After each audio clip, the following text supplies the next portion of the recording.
Hey everybody, it's your friendly neighborhood Uncle Pete, and this is another episode in my horror debate series that I collaborate with my good buddy Colonel, where we debate a wide array of topics across the horror genre. If you are new here, what you do is after you watch my video, you'll then go to Colonel's channel. I have a link down in the description below. Watch his video with the same title, see his side of the debate, and then if you'd like, you can go to the community tab on his page and vote for who you thought had the better argument or whose answer most closely resembles your own. You don't have to vote. It's all in good fun. And there also is a tie option because many people have said, hey, both you guys did a good job. There should be a tie option. So we have that as well. And even more importantly, we'd love to hear what your answer is in the comments down below for these videos. We love talking hard to everybody. Carlin reads every comment. So do I.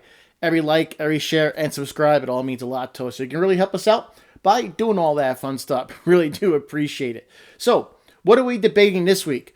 You saw the title of the video. We are debating what horror movie had the most shocking ending.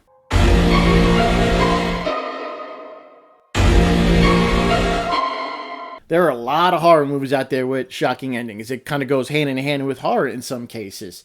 Now, one movie stood out to me when I first brought this topic idea up to Carlin. I already had a movie in mind that I wanted to cover.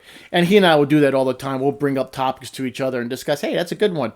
And it goes back and forth. So the one movie I had in mind was a movie that shocked me to my core. And I'll never forget that experience when I first watched it. My selection is 2003's South Korean psychological thriller, Oldboy, directed by Park Chan-wook. I selected this film because there's no way anybody could have seen the plot twist they had in this film. It comes out of nowhere and it hits you so hard.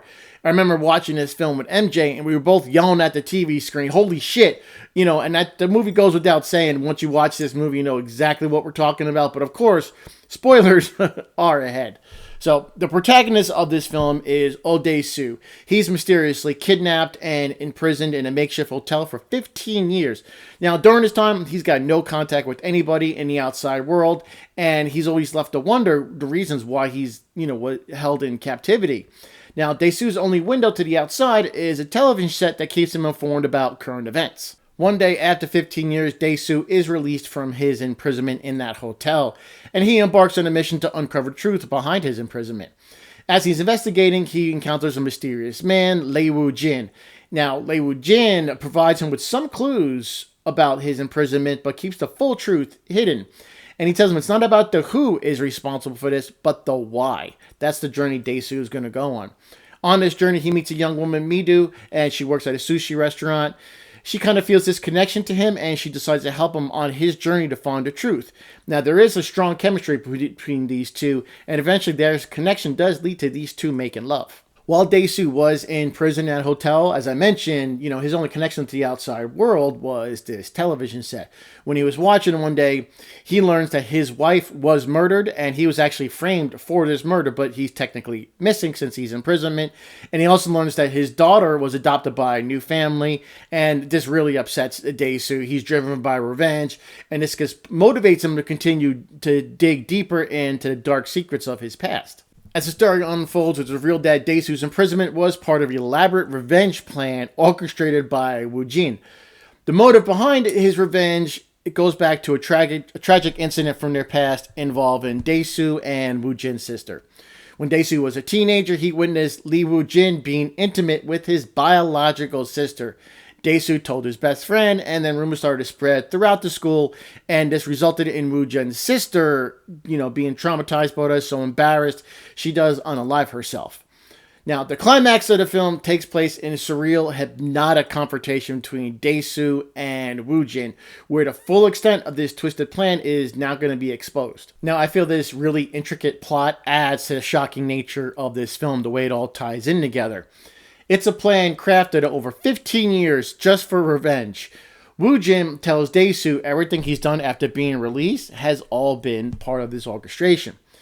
Planning on having Dae-soo meet up with Mi-do, they were both hypnotized to actually fall in love with each other. And here is the shocking part.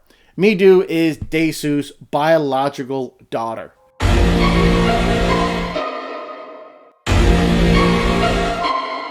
Woo-jin wanted more than just killing Dae-soo since he blamed him for his sister unaliving herself all those years ago. So he imprisoned Daesu for 15 years just to have him the prime suspect of his wife's murder. Him losing his daughter, and that would have been a tragic event in itself, but that wasn't enough.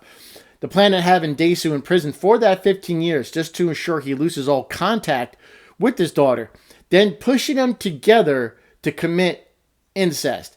And on top of all that, his daughter is totally innocent in this entire situation. She was hypnotized to fall in love with Daesu. She has no idea this man is a father since she was so young when he went missing. That really got to take a second to sit in how shocking that was for everything to find out. That would break any human being, and I don't even know if therapy could really fix that if that were to happen to somebody. So Daesu was so shocked by all this that he just wanted to protect his daughter, so he didn't want Woo Jin to tell his daughter that he even cut his own tongue off just to prove to Woo Jin, begging him, hey, please don't tell my daughter, I don't want you to ruin her. There's no way you could have seen any of that coming for the shocking ending of this film, but even after you get that shock, there's still a little bit more. Woo Jin, after he breaks all this news to Daesu, he knows he broke Daesu. Woo Jin and his plan the entire time was for him to unalive himself. So Daesu has no tongue. He's got this horrible truth in his head. He goes to the woman who did the hypnotizing earlier and begs her to hypnotize him to forget that Mido is his biological daughter because he still loves her and wants to be with her. Again, that's a little bit more shock for you. And then the ending shot of the film, you see Daesu, meeting Mido and giving her a hug, and he's real happy when he sees her. Then you see the look on his face, and nothing is said, but it can kind of lead you to believe that, hey, maybe that, that last, him being hypnotized didn't really take. And you just see the look on his face that he has to live with this now.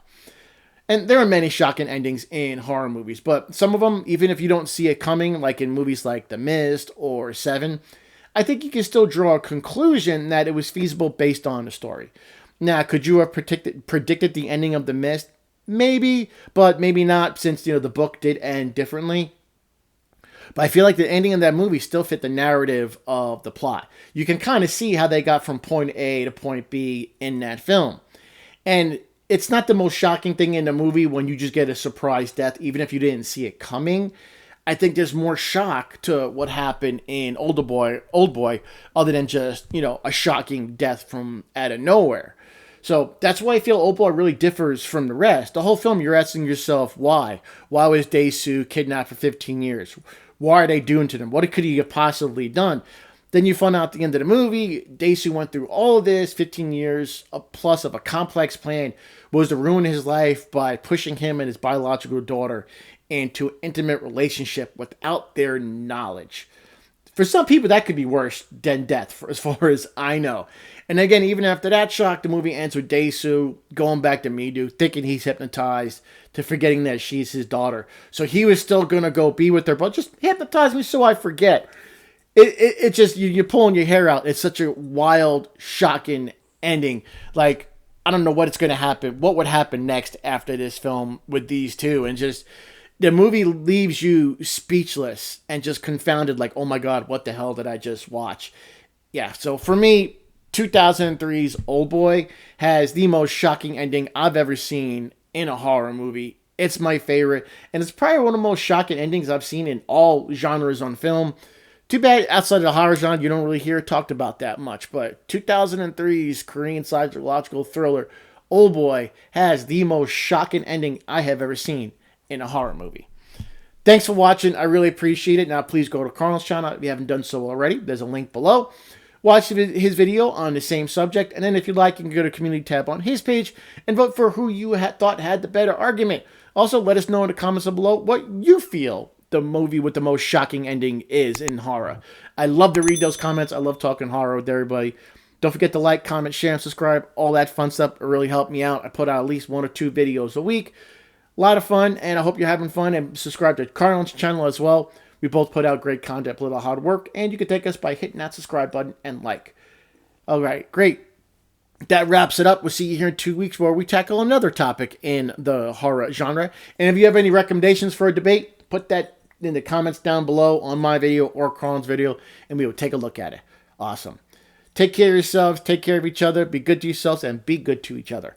I am your friendly neighborhood Uncle Pete. Remember, with great kills, there must also come great nails.